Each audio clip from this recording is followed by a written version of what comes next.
아멘. 귀한 찬양 하나님께서 기뻐 받으셨을 줄로 믿습니다. 지난주 수요일 국회의원 총선거가 있었습니다. 그리고 맞이한 주일이 4월 19일입니다. 4.19 혁명이 일어난 해가 1960년이었으니까 오늘이 60주년 기념일이죠. 4.19 혁명도 총선거와 관련되어 있습니다. 그해 3월 15일에 있었던 대통령과 부통령 선거가 노골적인 부정선거였습니다. 그로 인해 학생들의 시위가 계속 그치지 않고 일어났지요. 그 가운데 경남 마산에서 일어난 시위에 참가했던 당시 17살 김주열 군이 행방불명이 되었다가 4월 11일 왼쪽 눈에 최루탄이 박힌 처참한 모습으로 마산 앞바다에서 발견됐습니다. 이 일이 기폭제가 되어서 전국적인 시위로 발전된 것입니다.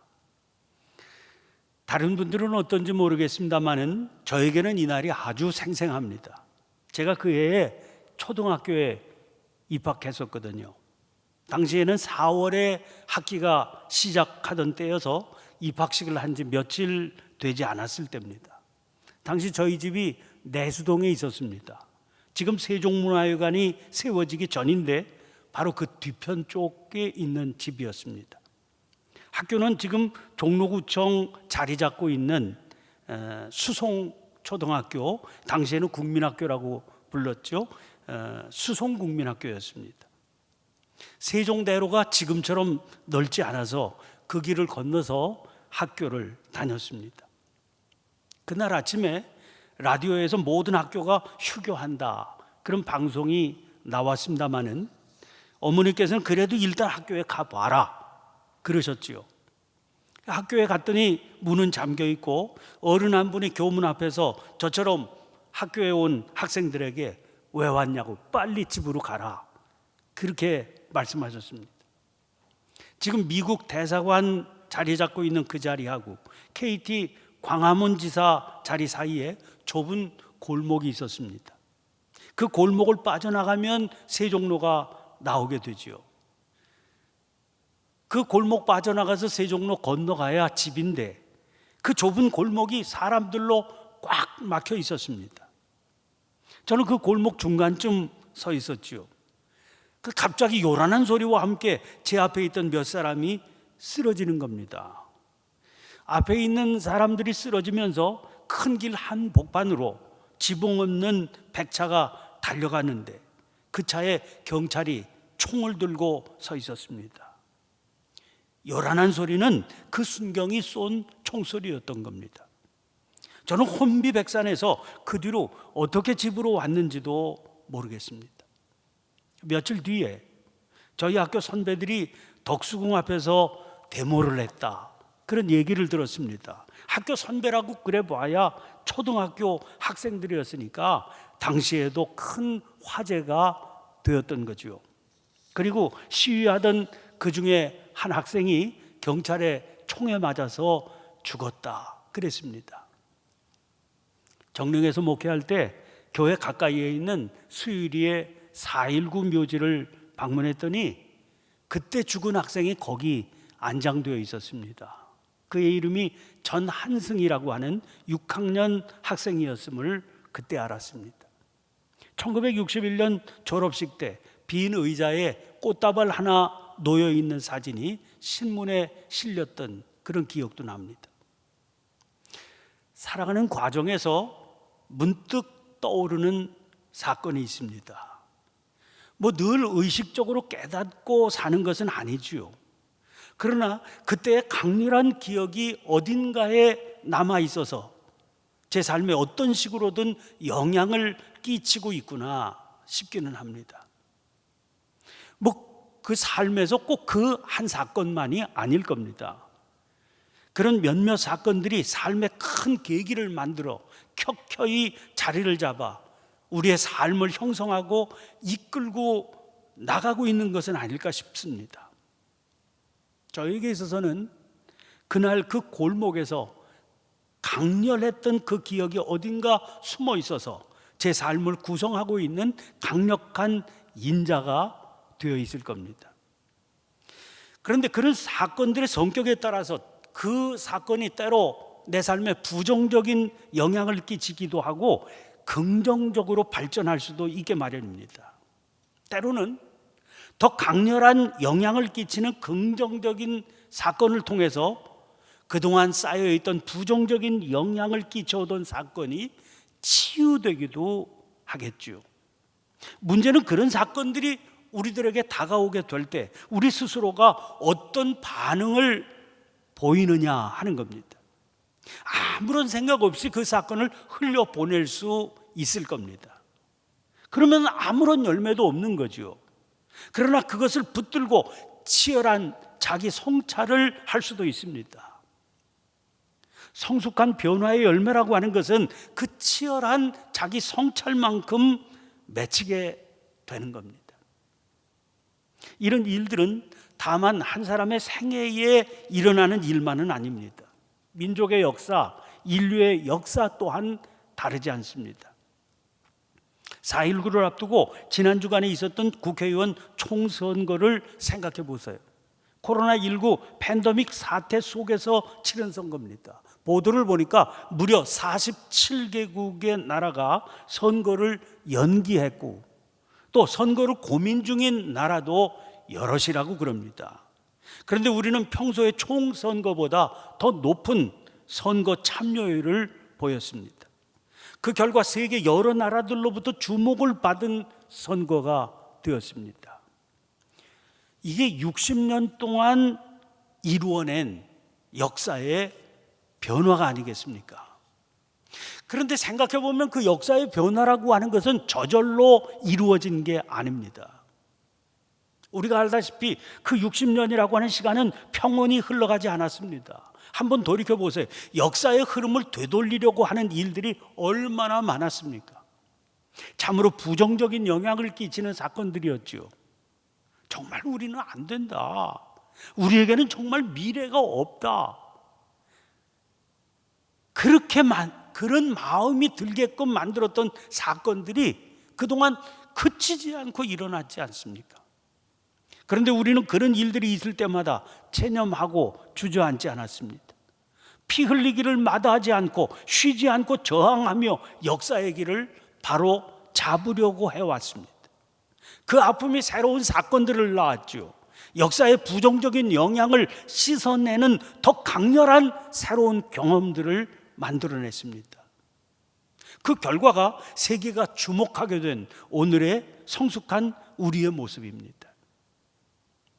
세상 떠나신 함석헌 선생은 뜻으로 본 한국 역사라고 하는 책에서 우리의 역사를 고난의 역사로 정의합니다. 그리고 그 고난에 좌절하거나 숙명으로 받아들일 것이 아니라 이를 극복하는 것이 중요하다. 그렇게 강조합니다.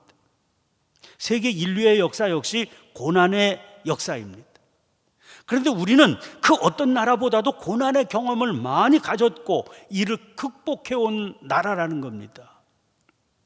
그 고난 극복의 경험이 결국 우리를 향하신 하나님의 뜻이라고 그랬습니다. 이 경험을 통해서 우리는 세계를 섬기는 민족이 되는 것, 그게 우리에게 주어진 사명이라고 하는 겁니다. 지금 우리가 경험하고 있는 코로나19 팬데믹은 세계사에 기록될 강력한 사건임에 틀림이 없습니다.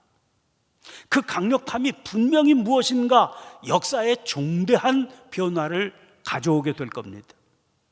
그리고 그렇게 초래될 변화는 새로운 삶의 기준, 이른바 뉴 노멀이 되겠죠. 그러면 삶의 새로운 기준은 어떤 것이겠습니까? 그것에 따라서 앞으로 우리의 모습이 달라지게 될 겁니다. 따라서 코로나19 바이러스와 싸우면서 동시에 이제는 달라지게 될 그 삶의 모습이 우리의 과제가 되고 있습니다. 주어지게 될 그 변화 앞에서 우리가 어떤 삶의 태도를 이루어가야 하느냐, 이걸 고민해야 되기 때문입니다.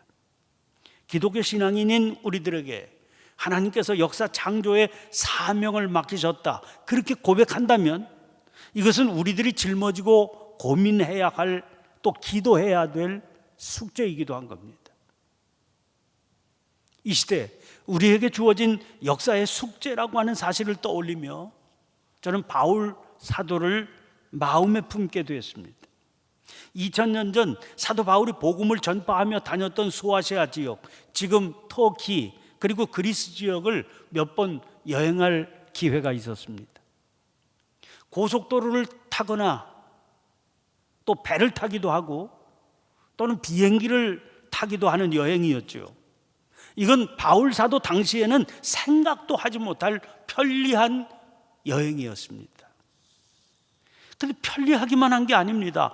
다니면서 살펴보기만 하면 되는 여행이니까요.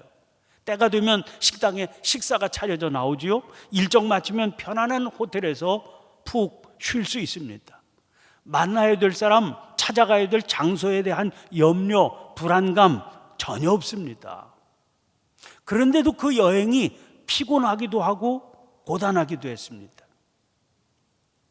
바울의 여행은 전혀 달랐습니다. 늘 위험했고 또 불안했습니다. 그렇게 해서 목적지에 도착하면 고난과 핍박과 위협이 그를 기다리고 있었습니다. 고린도 교회에 보낸 편지에서 그는 자기 삶의 여정을 이렇게 소개하고 있습니다. 고린도후서 11장 23절 하반절부터 27절까지의 말씀입니다. 내가 수고를 넘치도록 하고 옥에 갇히기도 더 많이 하고 매도 수없이 맞고 여러 번 죽을 뻔하였으니 유대인들에게 40에서 하나 감한 매를 5번 맞았으며 3번 태장으로 맞고 1번 돌로 맞고 3번 파선하고 일주야를 깊은 바다에서 지냈으며 여러 번 여행하면서 강의 위험과 강도의 위험과 동족의 위험과 이방인의 위험과 시내의 위험과 광야의 위험과 바다의 위험과 거짓 형제 중에 위험을 당하고 또 수고하고 애쓰며 여러 번 자지 못하고 줄이며 목마르고 여러 번 굶고 춥고 헐벗었노라.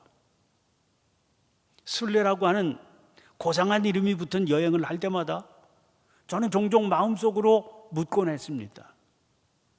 도대체 무슨 열정과 힘으로 선생님은 그 엄청난 시간을 보내셨습니까? 그리고 그 물음을 성경에서 찾아보곤 했습니다. 그때마다 빠지지 않고 등장한 한 사건이 있었습니다. 그것은 그가 부활하신 예수님을 만났다는 겁니다. 이 만남의 사건을 우리들은 사도행전에서 3번이나 읽을 수 있습니다. 처음 등장한 게 사도행전 9장입니다. 그것은 역사의 기록이지요. 거기 9장 1절 2절입니다. 사울이 주의 제자들에 대하여 여전히 위협과 살기가 등등하여 대제사장에게 가서 다메섹 여러 회당에 가져갈 공문을 청하니 이는 만일 그 도를 따르는 사람을 만나면 남녀를 막론하고 결박하여 예루살렘으로 잡아오려 함이라. 그런데 그렇게 길을 가던 그가 다메섹에 가까이 이르렀을 때였습니다. 호련히 하늘로부터 빛이 그를 둘러 비추었습니다. 말에서 떨어져 땅에 엎드린 그에게 소리가 들려왔습니다. 사울아 사울아 네가 어찌하여 나를 핍박하느냐. 바울은 대뜸 그 소리를 향해서 외칩니다. 주여 누구시니까? 소리가 대답합니다. 나는 내가 박해하는 예수다. 그때 자신의 모습을 그는 이렇게 묘사하고 있습니다. 디모데전서 1장 14절입니다. 내가 전에는 비방자요 박해자요 폭행자였으나 도리어 긍휼을 입은 것은 내가 믿지 아니할 때에 알지 못하고 행하였습니다. 당시 원래 이름이 사울이었던 그는 자기 말 그대로 주님을 비방하는 자, 교회를 박해하고 폭행하던 자였습니다. 믿지 아니할 때에 알지 못하고 행하였던 것이라고 그랬습니다. 스스로 믿지 아니할 때 알지 못하고 행했다 그랬지만 엄격히 말한다면 알지 못했던 것이 아니라 잘못 알았던 것이었죠. 그가 태어나고 자란 집안의 신앙과 분위기가 그랬고, 지금까지 그가 받았던 교육이 그랬고, 그리고 나름대로의 진지한 성품의 결과로 굳어져 있던 믿음의 또 신념의 열매였던 겁니다.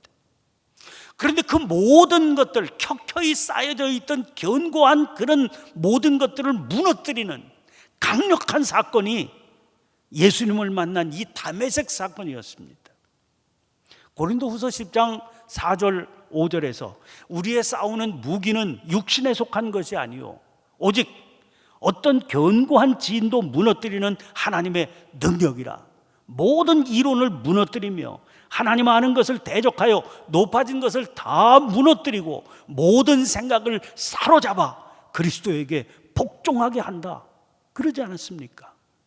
이것은 사도 바울이 자기의 영적인 체험을 담아 털어놓은 간증이기도 한 겁니다. 그 강력함 때문에 아주 결정적인 중요한 일이 있을 때마다 그는 이 일을 끄집어내서 간증했습니다. 다메섹 도상에서 주님을 만났던 체험이 그 이후에 사도행전에서 2번이나 다시 등장하고 있는데 모두 그런 결정적인 순간들이었죠. 한 번은 22장입니다. 예루살렘에서 그를 고발하는 흥분한 유대인 군중들 앞에 섭니다. 군중들 소요에 대한 소식을 듣고 천부장이 군대를 이끌고 출동했습니다. 바울을 죽이겠다고 폭행하는 군중들로부터 급히 바울을 떼어내서 안전한 영내로 이송하는 도중입니다. 그때 바울은 천부장에게 부탁해서 자기가 군중들에게 말할 수 있는 기회를 좀 달라고 부탁했습니다. 천부장이 허락하자 군중들이 들을 수 있는 히브리 말로 자기가 예수님을 만난 이 다메섹 도상의 체험을 털어놓은 겁니다. 자기의 안전을 생각한다면 한시라도 빨리 영내로 들어가야 될 상황이었습니다. 그러나 그는 위험을 무릅쓰고 사람들 앞에서 자기의 영적인 체험을 고백했습니다. 자기는 어떻게 되든 듣는 사람들이 자기와 같이 예수님을 만나게 되기를 원하는 강렬한 소원 때문입니다. 또 다른 한 번은 사도행전 26장 아그리빠 왕에서 신문을 당할 때입니다. 이때 특히 26장의 간증은 바울의 자기 변호가 아닙니다. 로마 시민권자인 그는 자기의 법적인 지위를 이용해서 이미 로마 황제 앞에서 재판받을 것을 결정한 상태였거든요. 그러니까 구태여 아그리빠 왕의 호의를 구할 이유가 없었던 겁니다. 그 자리에선 바울에게는 소원이 오직 한 가지가 있었습니다. 그 자리에서 자기를 신문하는 총독 베스도와 아그리빠 왕도 자기가 만난 그 예수를 믿고 구원 얻기를 바라는 그런 마음 한 가지였습니다. 바울의 이 마음을 눈치챈 베스도가 소리칩니다. 바울아, 내가 미쳤도다. 내 많은 학문이 너를 미치게 한다. 아그리빠도 말합니다. 네가 적은 말로 나를 권하여 그리스도인이 되게 하려 하는도다. 그러자 바울은 주저하지 않고 대답합니다. 말이 적으나 많으나 당신뿐만 아니라 오늘 내 말을 듣는 모든 사람도 다 이렇게 결박된 것 외에는 나와 같이 되기를 하나님께 원하나이다. 무엇이 바울로 하여금 그토록 고단하고 힘든 복음 전도의 길을 걷게 했겠습니까? 부활하신 주님을 만난 영적 체험입니다. 자기는 알지 못해서 그릇된 길을 가고 있었습니다. 잘못된 삶의 사건들이 켜켜이 쌓여가며 고집스럽고 불의한 생애를 살아가고 있었습니다. 그런데 그런 자기를 주님께서 찾아와 만나 주신 겁니다. 그 만남이 지금까지 자기를 둘러싸고 있었던 그릇되고 불의한 벽들을, 견고한 진들을 산산이 부수어 버렸습니다. 그는 이제 전혀 새로운 존재가 된 것입니다. 그런데 이 만남과 관련해서 우리가 알아야 될 중요한 사실 한 가지가 있습니다.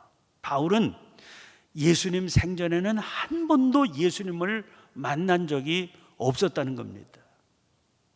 그가 만났다는 부활하신 예수님도 사도들이 만난 그 예수님이시기도 하고 아니기도 합니다.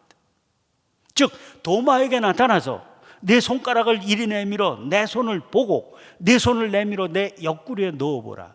그리하여 믿음 없는 자가 되지 말고 믿는 자가 되라 하시던 그 예수님을 만난 게 아니라는 말입니다.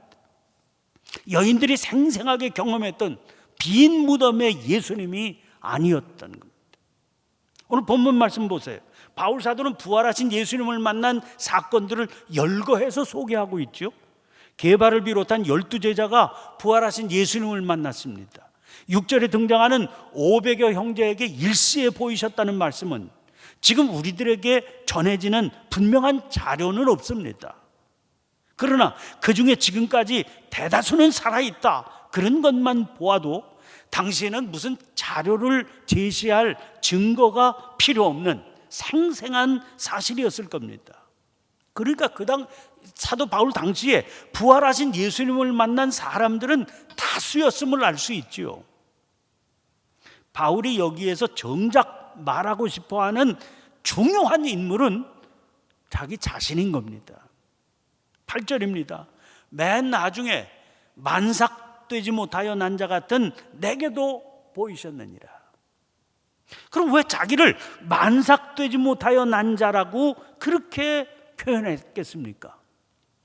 예수님의 12제자 중에서 가룟 유다가 죽어서 자리 한 자리가 비었습니다. 12제자는 이스라엘의 12지파를 상징하는 그런 자리이기 때문에 빈 자리가 채워져야 됐습니다.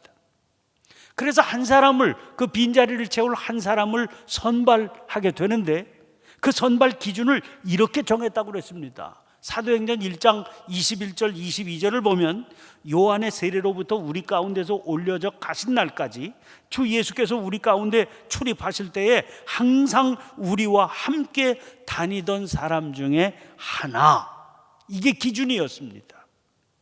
이렇게 기준을 정한 이유가 무엇일까요? 우리와 더불어 예수께서 부활하심을 증언할 사람이 되게 하여야 되기 때문이다, 그랬습니다. 자, 이 기준을 놓고 보면 사도 바울은 이 기준에 한참 미치지 못했습니다. 이런 이유로 바울은 사역 기간 내내 자격 없는 자가 자칭 사도라고 떠벌리고 다닌다, 그런 비난의 소리를 들어야 됐습니다. 바울이 스스로를 만삭되지 못하여 난 자라고 하는 말을 한 것은 다분히 이런 비난을 의식한 것으로 보입니다. 그러나 그는 구태여 그 비난에 맞서려 하지 않았습니다. 그런 비난을 다 받아들였습니다. 그런 비난만 받아들인 게 아닙니다. 9절 말씀입니다. 나는 사도 중에 가장 작은 자라. 나는 하나님의 교회를 박해하였으므로 사도라 칭함받기를 감당하지 못할 자니라. 그런 자격이 없는 것만 자기에게 문제가 아니라는 거지요. 하나님의 교회를 박해까지 했던 그런 존재라는 거예요. 그러니 그런 자기가 감히 무슨 사도 운운할 수 있겠느냐는 거지요. 그러면서 그는 중요한 한마디를 던지고 있습니다. 내게도 보이셨다. 내게도 보이셨다. 나 같은 자까지에게도 보이셨다. 이 말이 참 중요합니다. 맞습니다. 나는 만삭되지 못하여 난 자처럼 자격이 없는 자입니다. 그러나 부활하신 주님은 그런 나 같은 자에게도 보이셨습니다. 이 말 아닙니까? 여러분, 그 증거가 뭡니까? 10절입니다. 그러나 내가 나 된 것은 하나님의 은혜로 된 것이니 내게 주신 그의 은혜가 헛되지 아니하여 내가 모든 사도보다 더 많이 수고하였으나 내가 한 것이 아니요 오직 나와 함께 하신 하나님의 은혜로라. 여러분, 만삭되지 못하여 난 자 같고 하나님의 교회를 박해한 부끄러운 전력이 있는 거, 이거 감출 수 있겠습니까? 하나님이 다 아시는데요. 그런데 그걸 다 하시면서도 하나님께서 자신을 사도로 세워주셨다는 겁니다. 하나님의 전적인 은혜라고 그랬습니다. 그걸 누구보다도 자기가 잘 알기 때문에 모든 사도보다 더 많이 수고하면서도 자기는 그 모든 게 하나님의 은혜다 이렇게 고백한다는 거예요. 바울에게는 이 놀라운 은혜가 있었습니다. 너무나 강력하고 너무나 뚜렷한 그 은혜가 있었습니다. 어디에서나 기회만 되고 기회만 된다면 전하고 싶은 그 은혜, 그 어떤 시련이 와도 놓칠 수 없고 그 어떤 어려움보다도 더 강력하기 때문에 주저앉을 수 없는 그 은혜, 수고가 수고로 느껴지지 않는 그 은혜, 그 은혜가 있기 때문에 그는 이렇게 고백하게 된 겁니다. 고린도후서 5장 17절입니다. 그런즉 누구든지 그리스도 안에 있으면 새로운 피조물이라. 이전 것은 지나갔으니 보라, 새 것이 되었도다. 사랑하는 성도 여러분, 코로나19로 인한 팬데믹은 세계사적인 강력한 사건임에 틀림이 없습니다. 그로 인해서 인류는 큰 변화를 경험하게 될 겁니다. 그 큰 변화로 인해서 우리는 이 일이 있기 전에 세상으로 돌아갈 수 없습니다. 그러나 이런 변화의 소용돌이 속에서 우리가 다시 한번 붙들어야 될 분명한 사실이 또 있습니다. 믿음으로 사는 우리들에게는 그 어떤 뉴노멀보다도 더 강력한 뉴노멀이 이미 있었던 겁니다. 그것은 코로나19 바이러스와도 비교할 수 없는 역사상 가장 강력한 사건이었습니다. 오고 오는 사람들의 생애를 흔들어서 새로운 피조물이 되어 살아가게 했던 사건이지요. 그게 예수님 부활하신 사건이에요. 이 사건은 2000년 전 그 어느 날 있었던 사건이 아닙니다. 만삭되지 못하여 난자 같다고 한 바울이 경험한 사건이고 오늘도 생생하게 경험하게 되는 사건인 겁니다. 우리 믿음의 사람들은 어떤 일이 벌어져도 그 이전의 날들로 절대로 돌아갈 수 없는 강력한 사건을 이미 경험한 사람들입니다. 그게 우리가 만난 부활하신 주님이세요. 그것은 코로나19 바이러스가 남길 영향력 정도는 아무것도 아닌 것으로 만들어버릴 그럴 만큼 강력한 사건입니다. 그 강력한 일 때문에 우리 삶에는 이미 뉴노멀이 세워져 있는 겁니다. 그때부터 우리는 새로운 피조물이 되어서 살아가고 있는 겁니다. 그래서 우리는 어떤 것들이 온다 할지라도 그 이전으로 갈 수 없게 된 사람들이에요.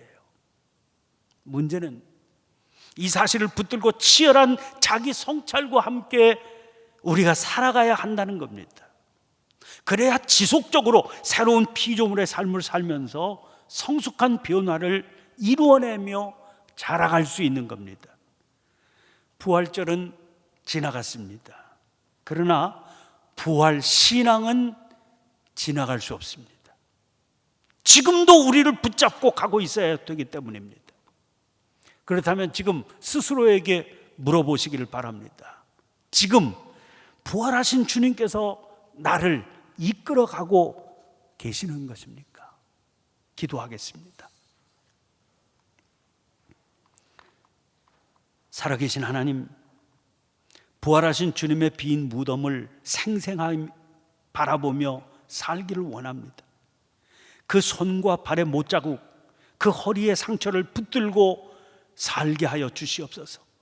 세상은 여러 가지 두렵고 무서운 일들로 저희를 절망에 이르게 하고 무릎을 꿇고 다른 길 걸으라 강요하지만 이 분명하고 강력한 사실 한 가지가 저희들의 삶을 붙드는 실제적인 힘이 되어서 이전으로는 갈 수 없다고 고백하며 살아가는 저희가 되게 하여 주시옵소서.